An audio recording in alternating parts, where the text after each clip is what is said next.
Ooh, looks like it's doing it. Yes, it auto started. I love when it actually works the way it's supposed to. What's up, everybody? We're officially getting started here. Cue the music and all the good stuff. Yeah. Okay.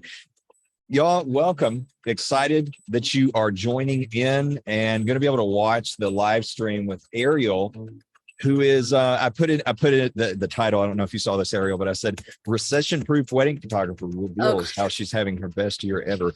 But that sounded pretty, like tabloidy, right? But true and good. So we'll give everybody just a second to join in here. I'm gonna make sure that the live streams are actually pulling through inside the group and we can see comments, all our housekeeping stuff, which means that's your cue. If you're watching, don't be shy. Come on in, drop in, and say hello. Let us know where you're watching from and why are you joining? What about the headline and description of today's live stream most caught your attention? Because we'd love to know what you'd like to get out of this. We want to make sure that our talking points looks like it's very doing helpful it. to you. Auto start. Let me know in the comments below. And as soon as we can make sure that the comments are working, we'll get started here. So Ariel, thanks for joining me today. I'm really, really pumped to have you on here and get to share. Yeah, I think you're a wealth of knowledge. You've thought a lot about, you've just thought about stuff deeply, and you've really taken your business from a place where like you've only been doing weddings, I think you told me, for 2 years. Mm-hmm. So super fresh in terms of the grand scheme of things. I mean, I talked to people that have been, they've been doing weddings for 15 years or whatever. And so number one, welcome. Number two, say hello to everybody, because we got the comments are working. So Shelby's joining in. So yeah. Hi, so what's up? Awesome. Okay. I love it. I love it. Once we know the comments are working, I'm like, okay, I can breathe deep. What's up, Tiffany? Hey. Awesome. Okay. So Ariel, what I'd like you to do here is just tell us a little bit about yourself and like why you're excited to join us, and maybe just like a little bit about your business and your journey and all that good stuff that I know can be incredibly inspiring to all the people that are joining in here. Sure. So I'm Ariel. I have Magnolia West Photography. I'm based out of Los Angeles. I have been in photography for a long time, but started my business officially like 3 years ago. Weddings kind of fell in my lap like a year into my official business. And, I was just excited to join your first year free group. It's where I, met you the first time. And then, right. I needed to know more. I wasn't getting inquiries. And so I was like, how are people going to find me if they don't know that I exist? And so, you and I developed that relationship, and it's just been invaluable to me. I love it. I love it. And, like there's so many thoughts that flood my mind because you and I have chatted back and forth here and there, because I know you think deeply about things like branding. I know you have a lot of thoughts on the recession stuff that you've heard other people talk about as well. One of the reasons why I wanted to have you on so strongly was because you're in a hyper competitive market. And I actually asked you, I was like, hey, so what do you think about all this recession stuff? Do you feel like you are feeling, this recession feeling? And so I messaged you and I was like, what do you think about this? And of course you voice messaged me back and we chatted a little bit about that. But I think that's something that's big on people's minds is like, recession, and how do I thrive in an environment where, there's all the like we can sort of psych ourselves into thinking that we can't succeed or something like that. So here you are doing weddings for 2 years now. You're killing it in a hyper competitive market. What exactly do you think that you've been able to accomplish that's caused you to be able to sit back and kind of go, yeah, I'm not sitting here fearful of recession? Tell me about that. Sure. So, obviously first is like ranking on the top of the first page of Google. I go back and forth between being like the first photographer versus the second photographer. I'm back and forth with another local company.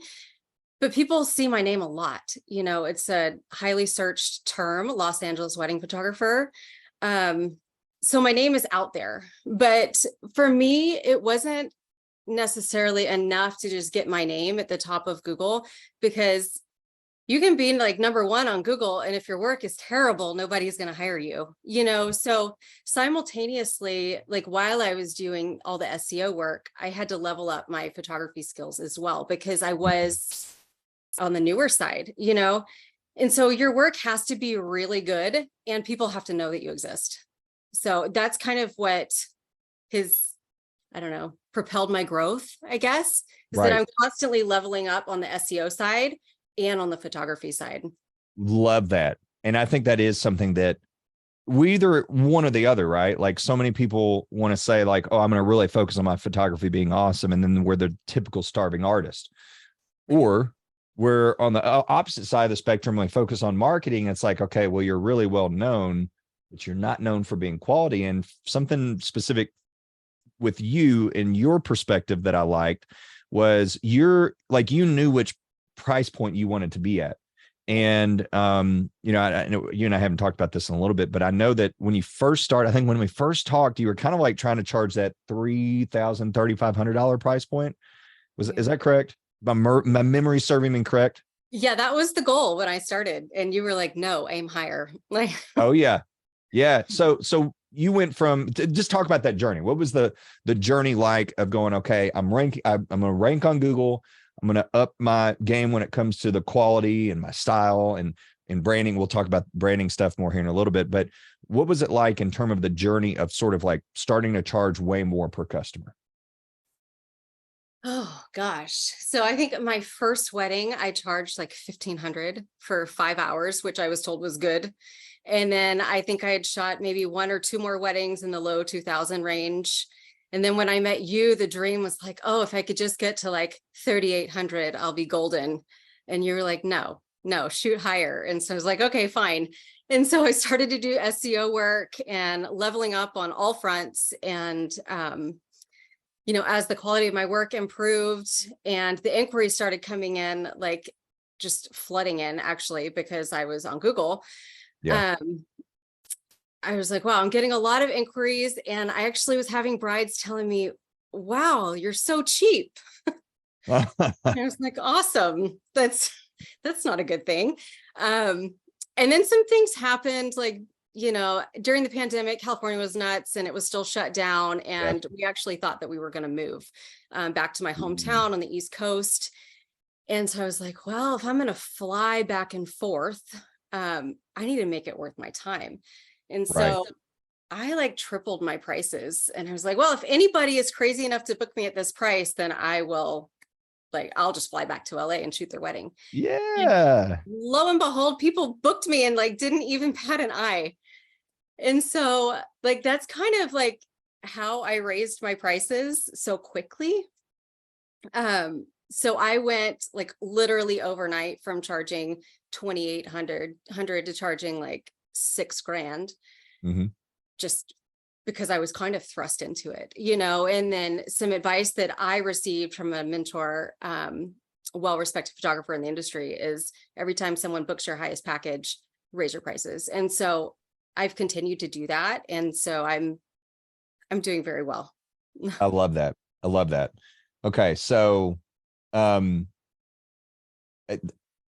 hey to everybody, I'm seeing a bunch more comments come in of people joining. I'm so glad that you guys are here. For those that are like, wait, where am I? You're joining me for this EasySEO Live. We're talking with Ariel, who is thriving in the LA market. So Los Angeles, not really feeling the recession. I know many people are feeling what they believe is a recession. Let's move into talking about that a little bit, Ariel. So, when I reached out to you in Messenger, you shared with me some thoughts, and I kind of just want to rehash some of those because I thought they were really good, and I think they're beneficial for people here. So, again, with so much talk and fear about recession, and what do you think about all that? Yeah. So when people are like, they're complaining that, oh, there's no work next year, inquiries are super slow, I've only booked like one or two weddings. I mean, I'm hearing this from like the top people in our industry in LA. And I'm just wondering like, why? Obviously I'm ranking on Google and that gets my name and, my business, my work like out there everywhere. So I get a lot of inquiries, and I'm just wondering like, how are they marketing? You know, where are Yeah. their inquiries coming from? Are they coming from planners who are maybe also struggling? You know, are they coming from venues who are seeing that maybe not that many people are getting married next year? Those are just kind of my initial thoughts. And I think the reason I haven't felt it is because, you know, I'm ranking so high. Right. Yeah. Yeah. And so these, you know, these photographers that, and we're talking about successful photographers Yeah. Yeah. that, We're talking like 10K plus range. right, they have maybe not invested in their lead gen. And I can confirm this to you because I know I know photographers that are very well known. And I can confirm that there are a lot of people at all ranges feeling the lack of inquiries. It's not just people in the budget range. It's not just people, you know, high up. It's people in all sorts of different ranges. So we don't want to deny that there's something going on there, but we're noticing patterns of what people are sort of, you know, investing their time and energy into that results in them being recession proof. And again, that's one of the big reasons I wanted to have you on. And so, you know, we've talked a little bit about, obviously ranking on Google is huge, like having someone like a coach walking you through that stuff, helping you to get the visibility, sort of giving you the insight and direction, coupled with you still, I mean, you didn't just say, oh, I'm just going to rank on Google and not up my skills. Right. It was both. It was, let's get the website rocking and let's get my skills rocking. Yeah. What else? What else do you think has been critical to you sort of being in this, you know, recession proofed sort of mindset now? Yeah. So I've done also a lot of mindset work. Like for me, I had a lot of limiting beliefs, you know, about how much I could charge or my worth as a photographer for lots of different reasons. But when I started this journey, you know, I was not my ideal client or who I would have, you know, defined as my ideal client. I would have never spent, you know, more than $5,000 on my wedding photography. In fact, I didn't. I spent 500. Yeah. You know, like I would have never invested in luxury brands or anything like that. Like I just didn't care. And as I've done mindset work, I've realized that I don't necessarily have to be my ideal client, but I need to know how to market to them and to talk to them and like live in their world.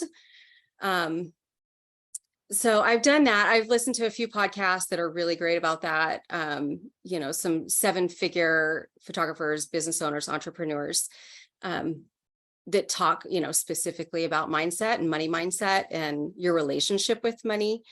And that's been so transformative for me. Yes. Okay. That is, man, I love hearing that, Ariel, because I think it's very, very under appreciated. I think that mindset's one of those things that, you know, we tend to think of it as like, oh yeah, mindset stuff. And I likewise can attribute so much of my growth to, there was always some mental shift in the perspective that made me go, And I'm the same way. Like, you know, actually, our wedding photographers, they became pretty popular, and they're pretty good, but we were their first wedding. And they were friends of ours. And so like our wedding photographers, we actually, they were like, hey, can we just shoot your wedding for free? We were that couple that they were just like, can we shoot it for free? We're like, oh, they got cameras. Like they look pretty legit. Why not? So we paid $0 for our wedding photographers. I agree with you. You do not need to be your ideal client, but you have to be willing to say, how does my ideal client think? Right. And shift some of your perspectives and sort of the story that you tell yourself in your mind about how you're going to interact with your client and like what they might engage with you in terms of like their thoughts about pricing. That's a big sabotager, right? Like if you think, you know, oh, people shouldn't spend this much on me. And I've heard photographers say this kind of stuff. Oh, people shouldn't spend this much money on this, you know, or my quality isn't good enough. which usually people that say that their quality is good enough. It's kind of funny. The people that their quality isn't the best, a lot of times they're like, why? Oh, I'm so good. Why does somebody else get paid more than me? So I'm not trying to step on toes there, but I care about you. If that's you, you need to be teachable and humble. Yeah. But side note, that's a side note. Having the mindset of like, you know what? The most important thing here is the client's experience. And so if they think that I'm worth it and they're like excited to spend this money, then who am I to get in their way? All I have to do is make sure that I show up and I do what I do. And if you're focused on their experience, then that's what's going to happen. You're going to allow them to have the experience that they want, which at the end of the day, what else should we even think about? I mean, we don't need to be the price police. Let me know some of your alls. What are some of the other like things that go through your mind as you're watching this? Like, what are some of the other things that you feel like maybe are mindset thoughts that you have that are maybe preventing you from being able to charge higher prices or whatever it may be? Let us know in the comments. I'm very curious to hear from you all. What are some of the mindset things that you struggle with? And if you don't know, like take a second to think about this, because I want this live stream to actually aid in your transformation. And if you just take a second to find one thing, let us know. Let's talk about it.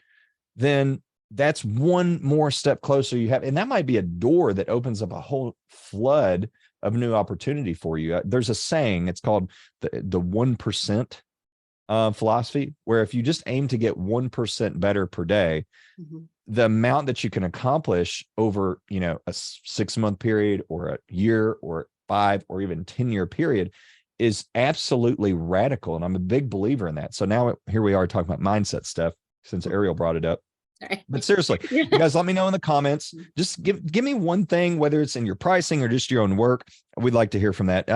Anthony says, nitpicking, thinking I'm not good enough. So what are your thoughts on that, Erin? So a lot of people talk about like imposter syndrome, you know, and I've struggled with it myself. And it's okay to like have those thoughts, but you can't like live in those thoughts, you know? And if you're thinking that about yourself, you need to get to the root of like, why do you think that? Like, what's making you think that? And how can you move past that? So if you think that your photography skills aren't good enough, well, maybe they're not. Like, maybe you should invest in yourself and level up, as I like to say, you know, like, take yourself to the next level. If you think that you're not where you want to be, then reinvest in your business and in yourself and your skills and get better. Yes, I agree with that. And especially the thought of, don't just say, because there is that sort of positive thinking movement that I think would say, well, just believe that you're good enough. I'm a big believer in being honest, and like, maybe you are good enough and you just have those feelings. That's one thing. Right. But I think for me, because I'm always saying, how can I continuously improve? Because I want to default towards excellence. I don't want to default towards mediocrity or good enough. Right. So I always assume that the negative thoughts that I'm having could be right. So what's the positive action that I can take so that even if they're wrong, I still head in the direction that's going to lead to excellence? And so I do take a little bit different stance than a lot of people, because it's, and I think this is what Ariel is saying as well, is it's like, I don't care to just feel good about my business. I want my business to be excellent. And so that mindset of having an excellence attitude, which I did a live stream a few weeks back. I think that was you, or maybe it might've been T that was talking about, and I think it was you that you were talking about, like, never settle for mediocrity. Oh yeah, that was me. That was you. Because I asked you, I was like, what's one of your tips for how to be able to feel like you're doing, not just feel, but actually be doing a killer job. And I think that you have set that standard in your business to where, for instance, like, you didn't just go, well, I'm just going to mess around with SEO. Right. Like, why didn't you do that? Why didn't you just go, you know what, I'm going to get on YouTube, I'm going to Google search some how to do like, why not? Why did you not do that and instead invest in the Dream Clients mentorship? Yeah, it's, I mean, honestly, I had researched SEO a little bit myself, and I was so lost. It's like, this is so hard and it's so much work, and you start Googling and you go down that rabbit hole and it's like trying to drink through a fire hose, honestly. Mhm. And I don't even know how I found you. I was like, maybe I was looking on Facebook and like found the free group, and I Right. just started listening to you every week. And I listened to you for probably 6 months before I commented like value or whatever. And you guys Yeah. reached out. But I mean, I just felt like you had so many good things to say. And I felt like you were really an expert in the field. And I mean, I was not getting any like wedding inquiries at all. And I knew that that's the direction that I wanted to go. I don't think I had ever gotten one lead that had found me like organically, it Oh, was, really? yeah. I So mean, what were you doing up to that point? um, I mean, I was new. And so I was trying to like network with venues and other photographers that were, already booked would like send people my way.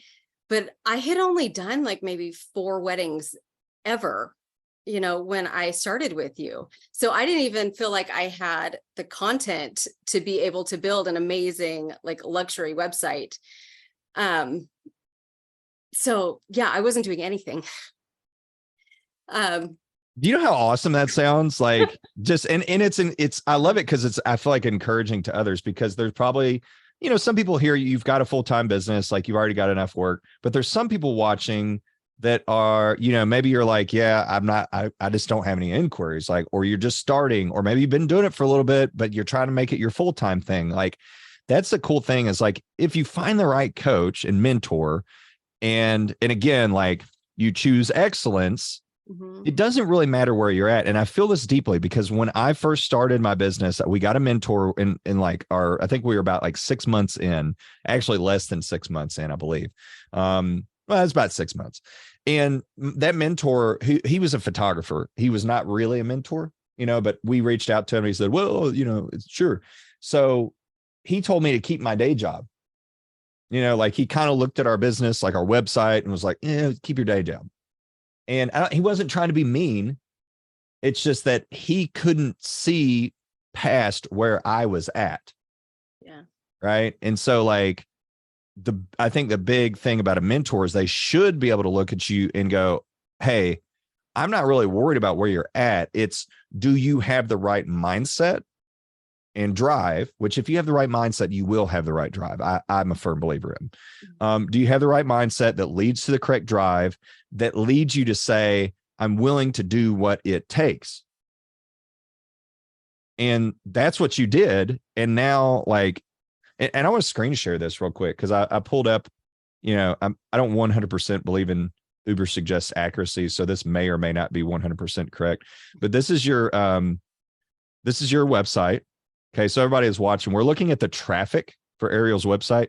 So Ariel, we started working together. I think it was right around here. It was January. Was it January? Yeah. Okay. Yeah. And it took me exactly 3 months to start ranking. Yeah. Yeah. So, you had in December 5 visits here. And then, fast forward to October and it was 1,067 visits. Yeah. And which, you're going to have, I'd be curious to see what it's going to be this year. Cause I think this year actually I do think New Year's could actually be kind of big, but that's a whole nother story. Yeah. But we That's see engagement season right there. Yeah, that's engagement season, which I Mhm. don't know in California, is it more so October? Like ours is usually more so like January-ish is the peak. Ours. Yeah. It's like Thanksgiving to like after New Year's. Okay. That's funny. Yeah. Yeah. And during that time, I was getting like 4 or 5 inquiries a day. Yeah. That's Yeah. crazy. Yeah, I know. So what do you normally get like in a month, you think? How many inquiries do you normally get? Oh, I don't, it kind of ebbs and flows, honestly, about like 15 to 20. Okay. Which is fantastic. That's killer. Um, I'm gonna stop my share just for a second because I just realized my video is like not working. There we go. I'm back. Okay. I'm like, well, where did I go to? So 15 to 20. I'm gonna give you some tips, by the way, which I don't think you need this, but I want to like say if you were to take this to the next level, here's what I would probably do. But before that, let's just kind of run some math because again, I want people to. If you've got the math down, like you can see the way to where you need to get to, and it takes the emotion out of it, which is just huge. Like that is massive for me. Anytime that I've been able to like look back and go, wow, why did I grow so much in my business? It was almost always, it almost always started with just a realization of the numbers game. So like, let's say you're getting, you said 15 to 20 per month on average. So like, let's say 20. And if that's times 12, 240. If you close at 30%, then you book 72 weddings. Like you don't have to close at 30%, which is an average. Because how many are you shooting per year? I'm capping at 20. I already have 15 for next year. Okay. So capping it at 20 and then average, what's the average spend? So I've been steady raising those prices. Like around 7,500 for next year. Okay. So 20 at 7,500. The 150. Is that what you're aiming for now? No, I'm aiming higher. Okay, cool. Yeah. So, my thinking at this point is like, it may be time to start charging more and more towards that 10K mark. That's where I'm at. Yeah. Yeah. Like that's what I'm thinking, which is sort of the nuance there is just going to be the boldness of like doing it. Yeah. Because like you have so many inquiries at this point to book 20. I mean, what was our number? I'm gonna go back to it here. You said 20 average times 12, 240 inquiries. So what is 20 divided by 240 that's 8%. You only have to book 8% of your weddings. Yeah. For inquiry, I'm saying of the inquiries you're getting. And the reason I'm saying this and sharing this with you guys is because this is like how you drastically raise your prices. You keep on investing in your skills, photo skills, get good at sales, all that stuff. But you also like, you realize the numbers game and you get really ballsy because you go, most people are trying to make a living at photography, closing like at least 20%, 30, 40%. Some people are even living on like a higher, they need to close like 80% to actually do what they need to do. All you got to do is close. It's actually 8.333 repeating percent in order for, and that's enough weddings. 20 weddings at $10,000 would be 200,000. No. So, which even what you're doing now is cool because it's like you went from, I don't know, what'd you do your first year in revenue? Oh God, I think I lost money. Negative. I was negative year one. And I think year two, I claimed like, I think I netted like 30 grand. Okay. And then what about after that? This year, like I'm at the 100K mark. Okay. And then next year, I'm already like surpassed that. Yeah. Looking at 150-ish. And I do believe that you can probably I'm pushing for 200. Yeah. I was going to say, I'm like, I don't know why you can't hit 200. Yeah. That's the goal. I'm looking at it and going, and this is my encouragement. And for what it's worth, permission to go ahead and start being ballsy in your sales and just like charge the prices. That confidence though, and you've got that confidence. I know you do. Like, I'm just wanting to like affirm it, like affirm that confidence and like kick it into high gear and do it. I'm sure you're reading sales books and all that kind of stuff, but I notice if I just kind of like continually fill myself with that sales encouragement, knowledge. And then another thing that is a big secret weapon is to just like watch your own consults. Like if you do Zoom, there are recording laws. And so you either have to get their permission in some states. I'm not here to talk about the legalities of all that. This is for entertainment purposes only. But if you have a way to watch back and or listen back to your consults, like your Zoom calls, whatever it may be, and then just like listen and try to like see it from their perspective, it is one of the most painful things in the world to do. It really is. Like even good ones, like I'm like, I have such a hard time, even the ones I know I did a good job on where people bought, I'm like, why won't I listen to it's But if you'll do that, like you really, those skills, like that's the next level of investing in yourself. And have you done that yet? Have you done this? Yeah. Okay. I've recorded a few, especially early on, because I was so bad at it. Okay. Well, I really think that you've got everything, sort of like locked and loaded to start charging those, again, 10K, maybe even more. Especially people in your market. There are people that will pay those prices for sure. I'm sending out proposals. Actually, I just sent one out for 12K. So we'll see. Awesome. I love it. Skip right on over the 10. Just skip the 10. Just go straight to like 15, like why not?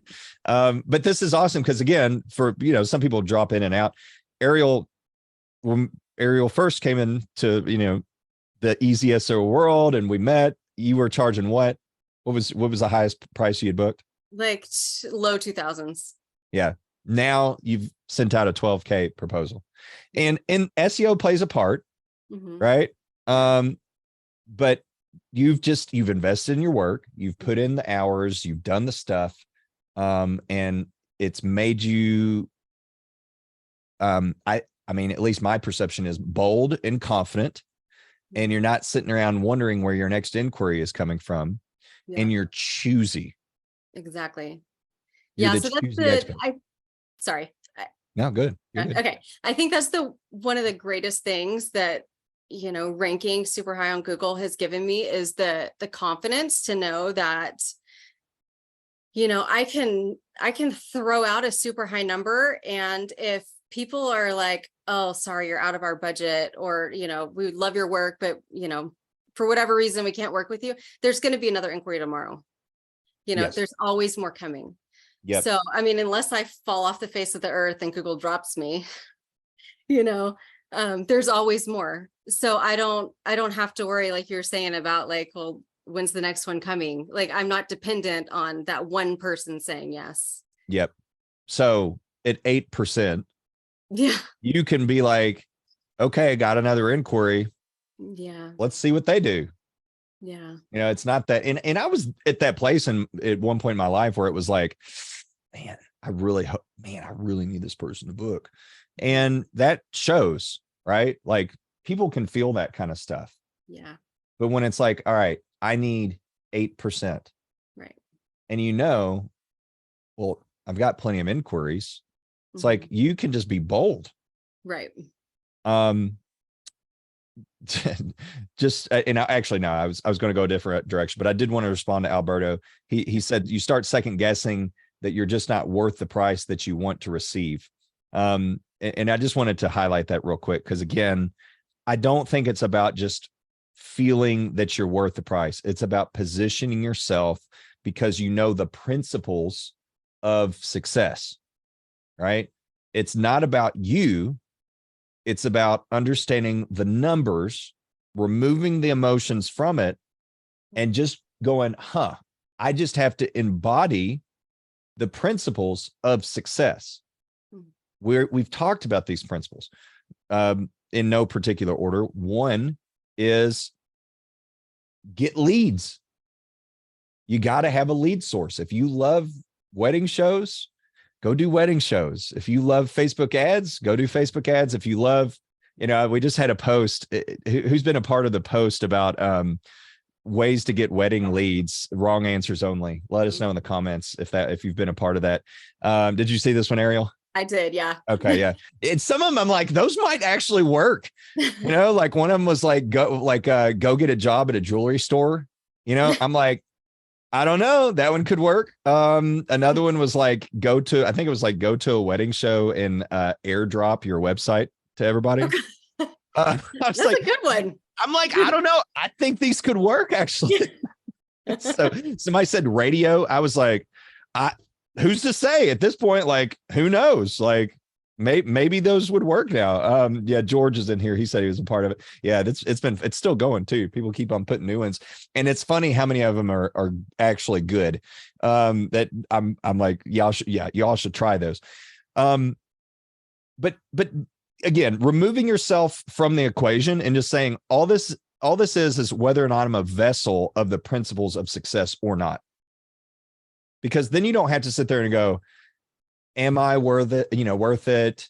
Can I charge these prices? All the things about confidence and self-worth are suddenly no longer part of the question. If anything, they're a distraction from just serving the client at the highest level. Because you embodying the principles of success is going to enable you to be able to serve them at the highest level. So again, I to sound harsh, think that if you make this about you and your skill and your abilities, it's actually selfish. Right? So that imposter syndrome is a form of selfishness. So the solution is not to just think that you're awesome or to keep engaging in it. It's to go, what are the principles of success here? A lot of that can be, again, get the leads, get traffic. Again, Ariel chose SEO as the main form of it, and now has a huge spike in traffic. It's still like looking at it going 1,000 visitors in a month, and you're getting like 4 to 5 inquiries a day. I think you said during that time. Is that what you said? Yeah. So, which is awesome. Just a side note, you don't need that many inquiries to have a thriving business, by the way. It's cool when you do, but if you don't get that many, most people, it's like, if you think about it, if you're booking 30%, let's run the numbers here just for everybody watching. Back to the calculator.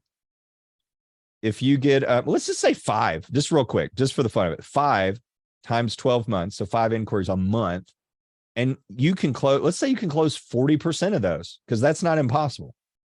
That's 24 weddings. That's 24 weddings. And maybe you're somewhere you're like, man, if I could just charge 4,000 average, just look at these numbers. It's $100,000. It's $100,000 off of 60 inquiries closing at a 40% range.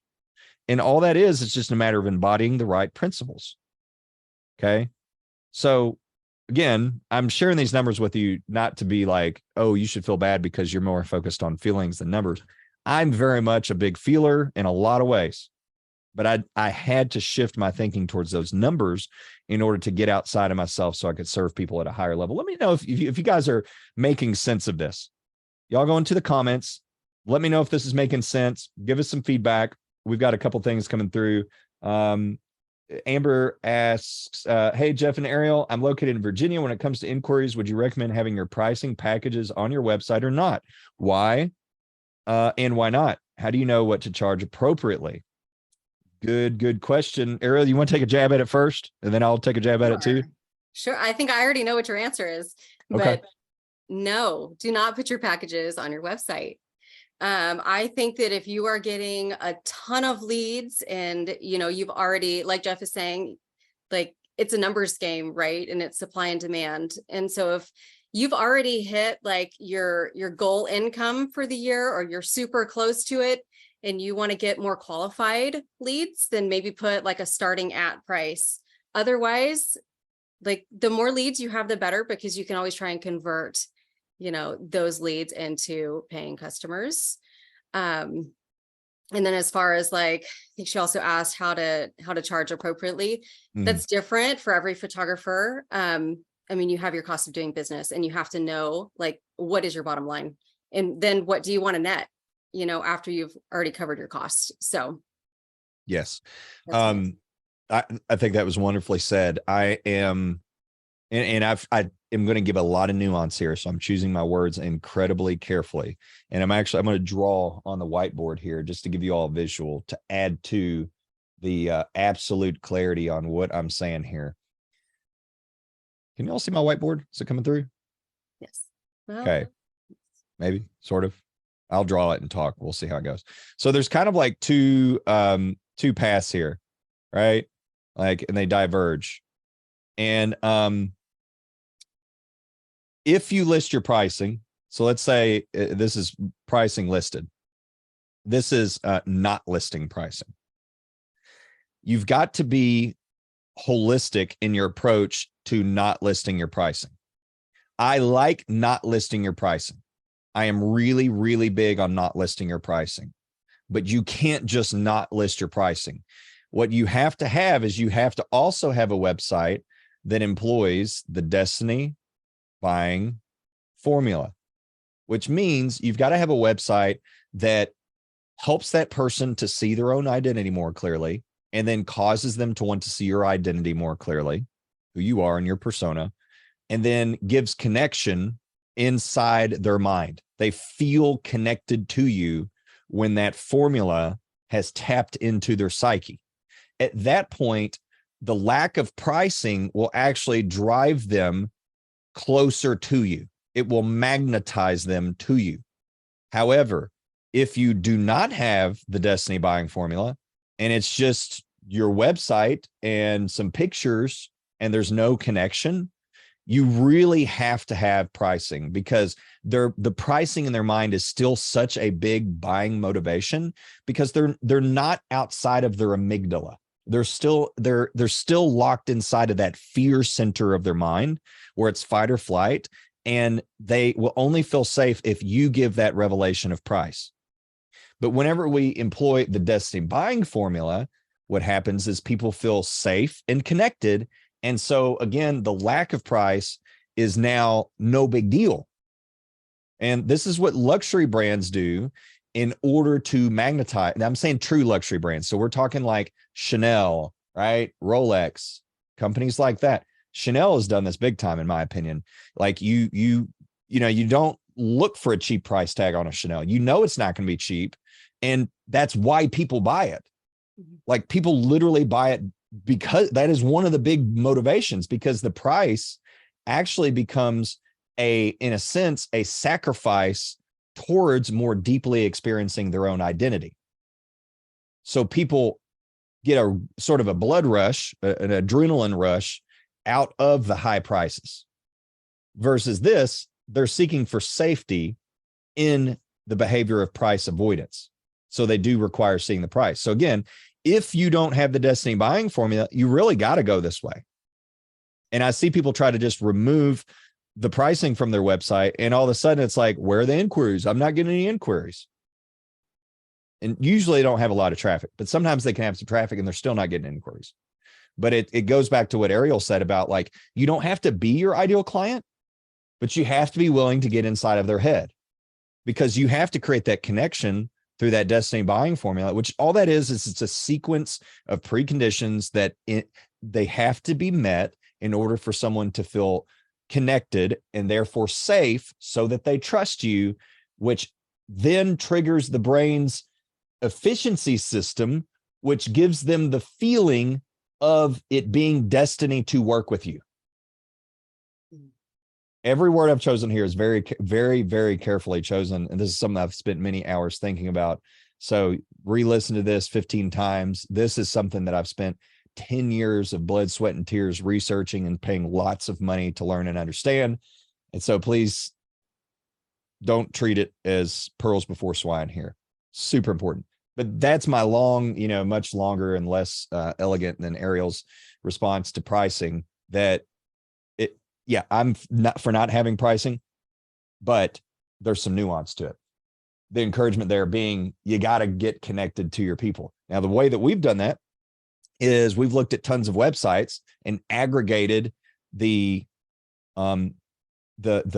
things that need to be on your website, sort of an archive of information that we've looked at and seen, when people do this, it leads to good engagement, meaning that they're getting connected to you, right? Versus just saying, I'm going to change stuff on my website because I feel like it, because I think it looks better.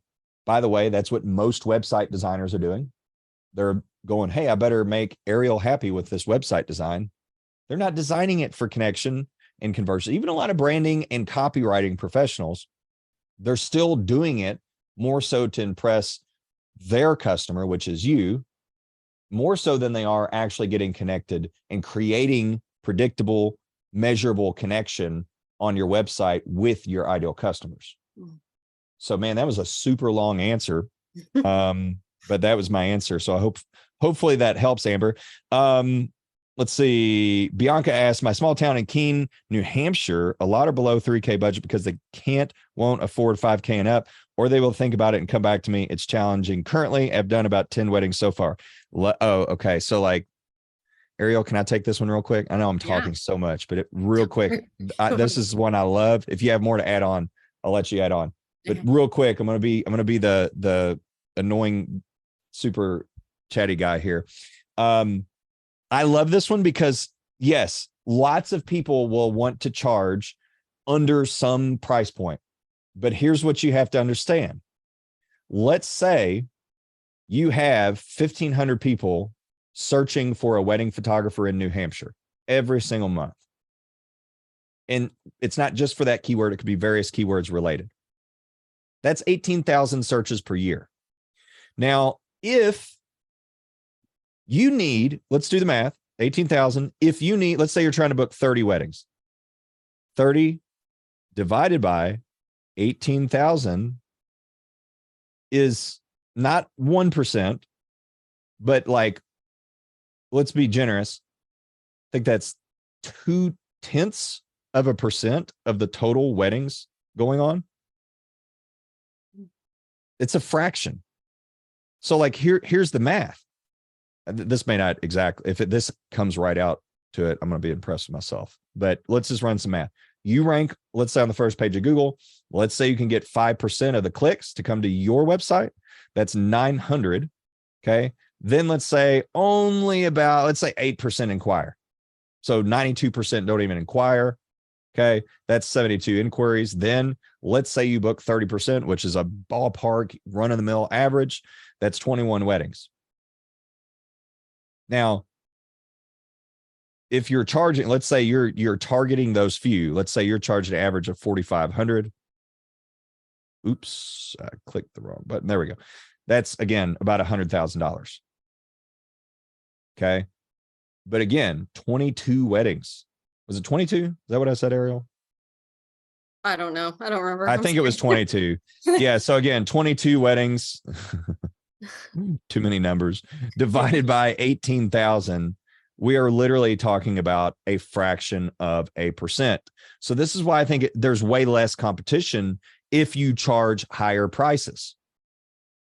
So that's the beauty of charging higher prices, is you actually have less competition, because yeah, there's a lot of people that want to pay $2,000 for a wedding photographer. And there's more competition there because a lot of people don't know what you know, because they're not coming and watching, Jeff and Ariel hang out and talk. Okay. Let me know if that helps out a little bit there. Ariel, any thoughts on that? Yeah, just one quick thought. I'm not exactly sure where this city is in New Hampshire, but if it is close to a big metropolitan area that's within driving distance, I would say try to rank for that traffic. Like, I market and brand myself as a Los Angeles wedding photographer. A lot of people are shocked to learn that I don't live in LA. I live in the suburbs, like an hour north of LA. I'm like halfway between LA and Santa Barbara. But I consider like anything within 2.5 hours is driving distance for me, and so the website traffic for where I actually live is like 30 a month, whereas LA is like 1,500. Yeah. So if I were to only market myself for like the small area that I live in, I would have zero business. So just a thought. So glad you brought that up, Ariel. Very good point. Same with us. We don't even try to rank for where we actually live.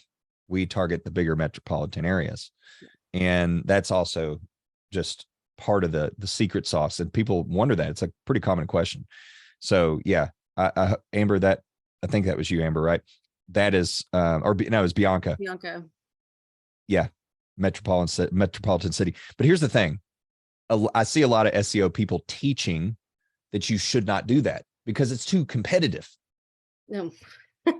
So they say focus on the little towns, and focus on the very easy keywords.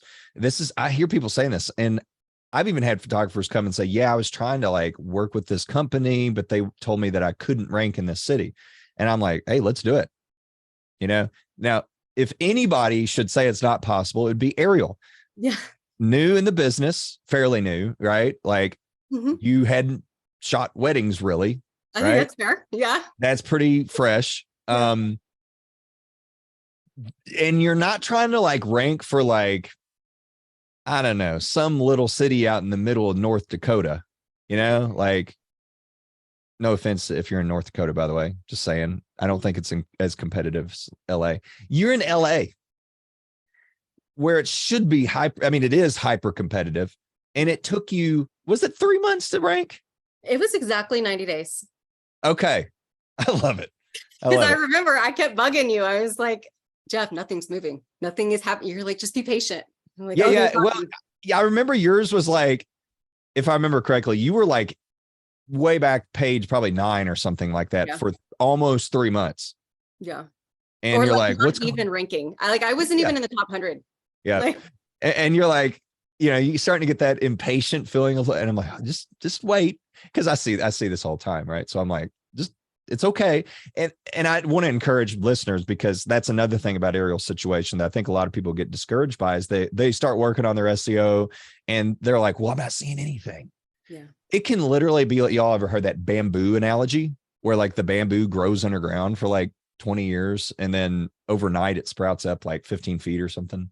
I don't know if that's true. I've never verified that, but that is how SEO can work. Not always, but it can be, you just make some tweak and Google finds something and all of a sudden, bam, you shoot up suddenly, which is what happened in Ariel's case.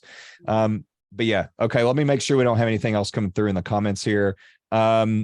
Shelby says, what if it's more than one big town? I'm Los Angeles to San Diego.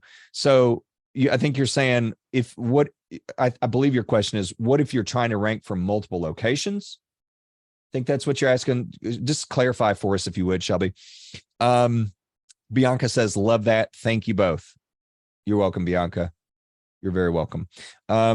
Ollie says, best thing a wedding photographer can do is not build their site with someone targeting this niche or otherwise aligning with the same trends. I think that was when we were talking about the charging like lower prices. I think that's what that was in reference to. By the way, here in a minute, we're going to close down. So a few things. Number one, we're going to do some Q&A. We'll talk just a little bit more, so don't drop off yet. I do want to let everybody know this week we are running a bonus where if you want to join Dream Clients, we're doing $2,450 worth of bonuses. So Dream Clients is my mentorship program that Ariel did. Except the only thing about this week is we've got 10 seats open and we're running like, hey, you joined during this week. We're going to do like $2,450 worth of bonuses. There's a post about it in the group, but if you haven't seen it, just comment, reach out. And either myself or my wife, Michelle, will follow up with you and get you the details so that you can, we'll still have to talk with you. You can't just go push a button and buy it because we want to talk with you. We want to make sure we jive with you. We literally can't help everybody, y'all. We don't want to help everybody because we just want to help enough people rank on page 1 to where we don't make them all fight against each other. We've got the secret sauce. We know we have the secret sauce, but we're not trying to create an arms race. So if you are in that place where you're like, hey, I would like to rank and get plenty of inquiries, just go into the comments here, comment, reach out. If you're one of those people that you're like, Jeff, I hate dropping into the comments, can I please just reach out to you? Here's what I'm going to do. I'm going to also give you a link just for you. I'm going to be kind to your introversion and I don't judge you. We've had a good number of these people. I'm also going to put the wait list. The wait list we're actually responding to first. So if you want to fill out the wait list, you'll get a call from either me or Michelle, and we'll schedule you for a Zoom to go over your website.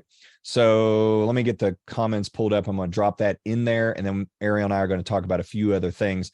So again, there's the link. And then if you've got questions, now's the time to ask. Okay. Now is the time to ask. And then we're going to be shutting down here in just a few minutes. Let's see. Ollie says, great chinwag. Thanks, legends. I don't know what chinwag is, but I think it's a good thing. And I think you're calling us legends, which whether or not that's deserved. Ariel, I'll let Ariel take that title. But I still don't know what chinwag is. Is this like I don't know. I feel like that could be a British thing. Are you British, Ollie?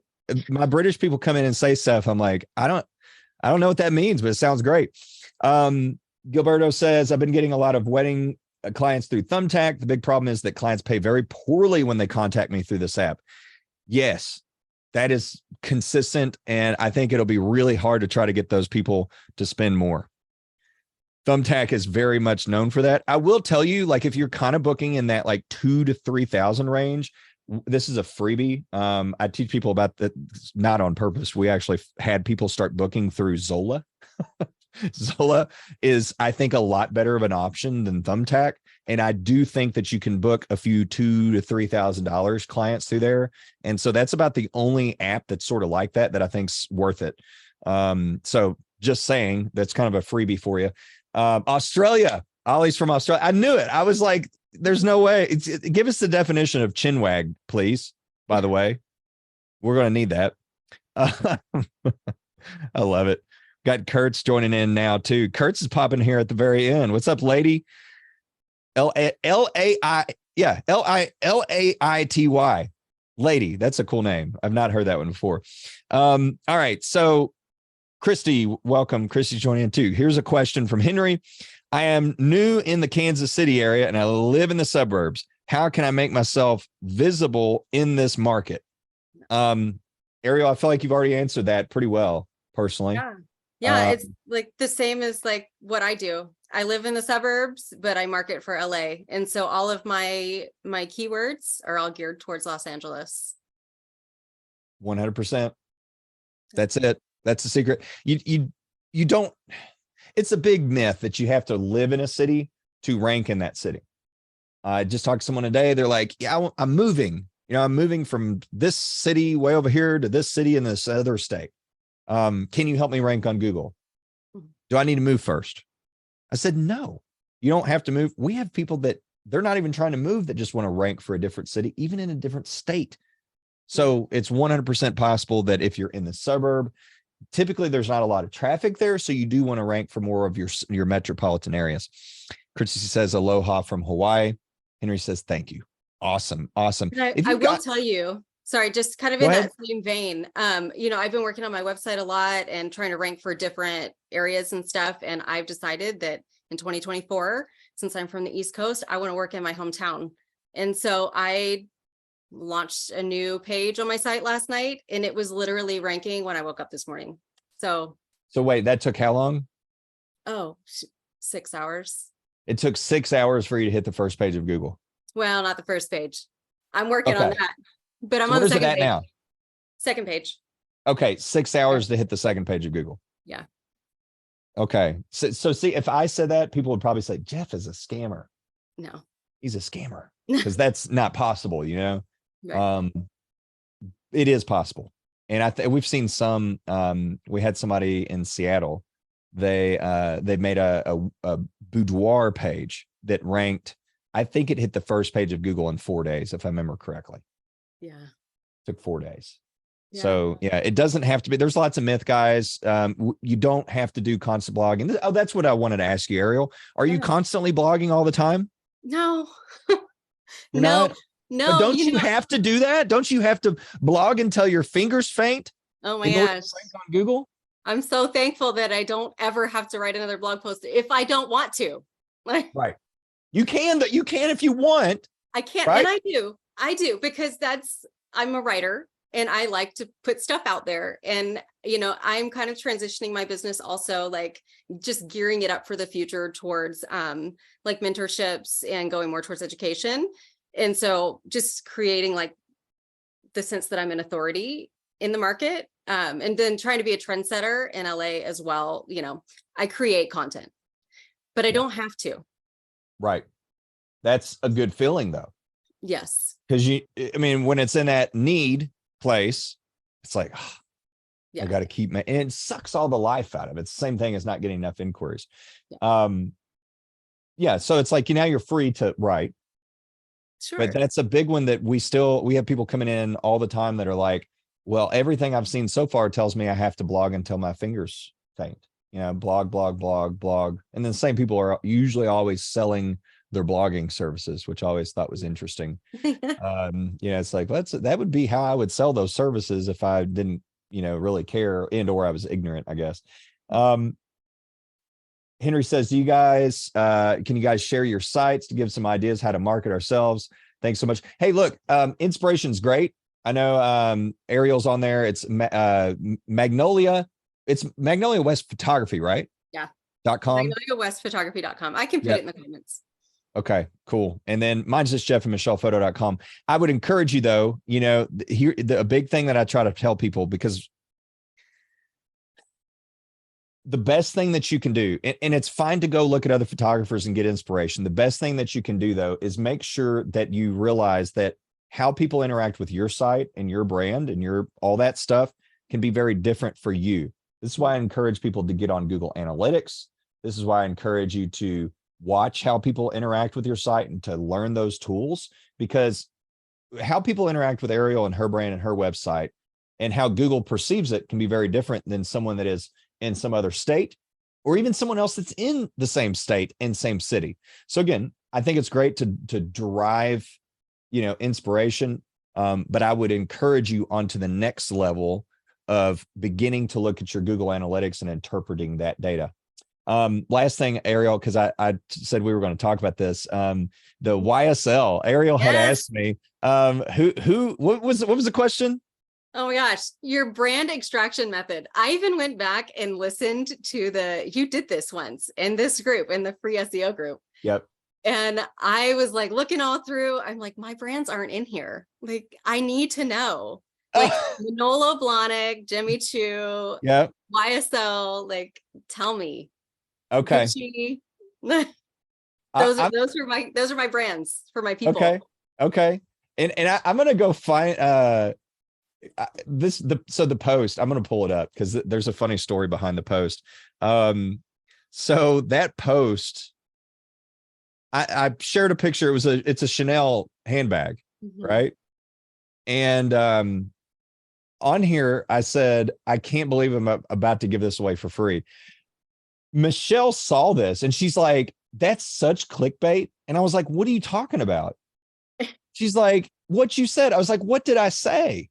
I can't, because in my mind, what I'm thinking is I'm about to give away this method that I've used to help, people figure out like their messaging and copywriting and branding. That's literally all I meant by this.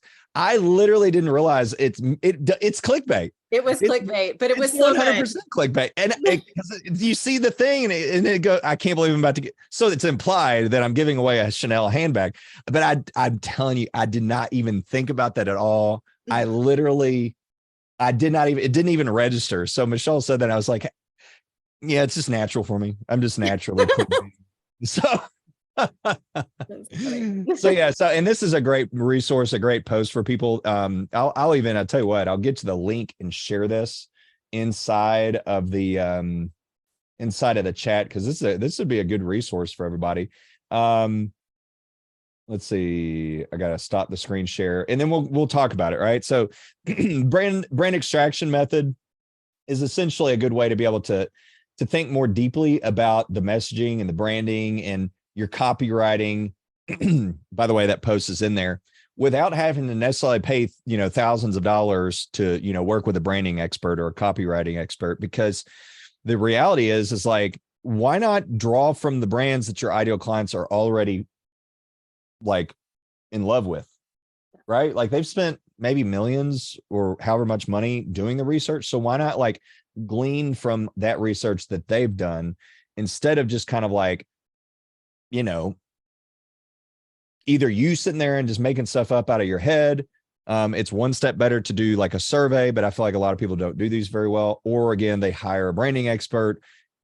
Not going to say it's bad, but I've talked to people that do the branding expert thing, and then, they pay all this money and then they're still not getting ideal clients. And it's like, well, A lot of times the issue's traffic, but anyhow, so let's talk about YSL.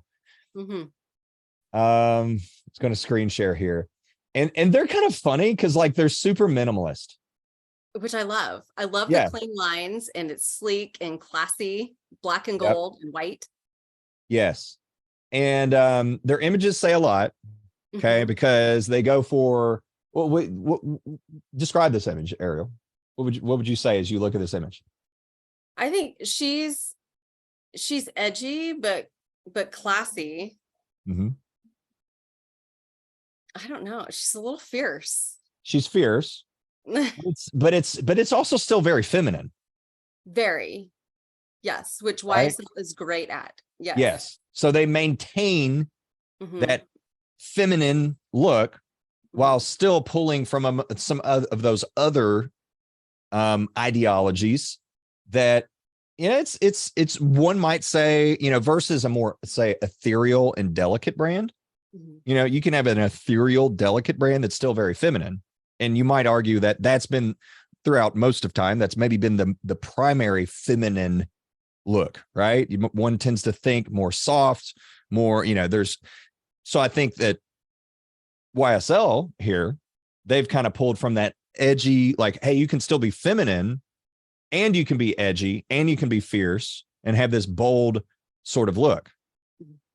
And so the keys here are that's an identity, right? So as look, there's not much here to look at other than the image, but less is more in this instance, because we've just extracted a lot of data just by looking at, number one, the lack of information telling us a lot, because it's actually not the lack thereof. It's a lot of information by being a little bit of information. Okay. So the minimalist thing is a big deal. Now, some people, you know, the pitfall is, oh, well, you know, I should make my website super minimalist. Probably not. Probably not quite like this. Yeah. SEO wise, it'll hurt you. I do think that most people come into a wedding photography website because you are a personal brand. Typically, you need to have the connection. You need to be able to have that personal persona that enables people to feel connected to you. You know, YSL here, there's not a person that they're dealing with directly. So they do sort of put just that identity out more clearly. Now, the other part of this is persona. Okay. So persona, you need to have two built into your website. You need to have the persona of your ideal client made very clearly, and you need to have your persona. And these personas should not be conflicting. The personas should be complementary. If you're conflicting, there's a principle within the human mind where two strong personas typically can't exist within the same social system. So what happens is like, you've got a strong persona that's very defined and clear. They will sort of exist as that persona in their own little social hierarchy ecosystem. So if you embody the exact same persona as your ideal client, you can actually, you can repel them. Yeah. Okay. So there's two parts to this. There's the identifying your ideal client's persona, and then identifying the sort of complementary persona, which can be a little bit more difficult. You know, it does take some digging, takes some work. You know, we'd probably have to spend about another 45 minutes to do that right now, but we'll leave it at that for now. But I think that just looking at this, you know, again, the fierceness while maintaining the feminineness is what we're seeing. Another thing you could do, just go a step further, is you could even go to their Instagram, right? You get a little bit more data. Not now, Instagram. Hey, there's a baby. And let's say we look up, I don't know, should pop up with YSL. Yep, there we go. You know, looking on their Instagram, because you're going to get more of sort of that same sort of like, what are they trying to say collectively here? What's the collective look that they're portraying? And it's the same thing. It's the same thing as we look down through here. We go like, okay, what, you know, lifestyle wise, there's things being said lifestyle wise. There's things being said from a fashion standpoint. There is an identity here that's being communicated. Your job as you do the brand extraction method is just to pull that out little by little. Once you've got that defined, then you can begin to break down, okay, so now what's the complementary persona because then you shape that into your website as well. Good Make stuff. sense? Yes. Yes. Yeah. So I am the complement to YSL. I think I've got that part figured out. So my clients, my brides are very YSL. Like that is who they are. Yeah. So perfect. Thank you. You're welcome. I'm glad we got to cover that. I know that I've talked to somebody about that before, but I'm like, it was some, it's probably in some recording way back in the middle of nowhere. Let's see. I'm making sure we didn't miss anything, and then we're going to shut it down for this evening. What's up, Rachel? Glad you could join in. All right, guys, keep in mind, again, if you're interested in getting coaching like Ariel did, you want to take it to the next level, you comment, reach out, even if it's a replay, because I know a lot of people are going to watch the replay. That's totally fine. You just comment, reach out. Either myself or my wife, Michelle, will follow up with you. You guys go into the comments, though. 2 things. Let Ariel know that you appreciate her coming on, taking this time out of her day to be able to come and share with you guys. If you've gotten value out of that, please comment value to let her know. And then also hit that like button. It takes you about 2 seconds. And if you're feeling super generous, you can hit the love button. It does a thing for you, though. Make sure that Facebook shows you the notifications so you don't miss out on the next one. So do that, and we're going to shut it down. We'll see you next week. Until then, this has been Easy SEO Live. We'll see you next time. Bye, guys. Bye.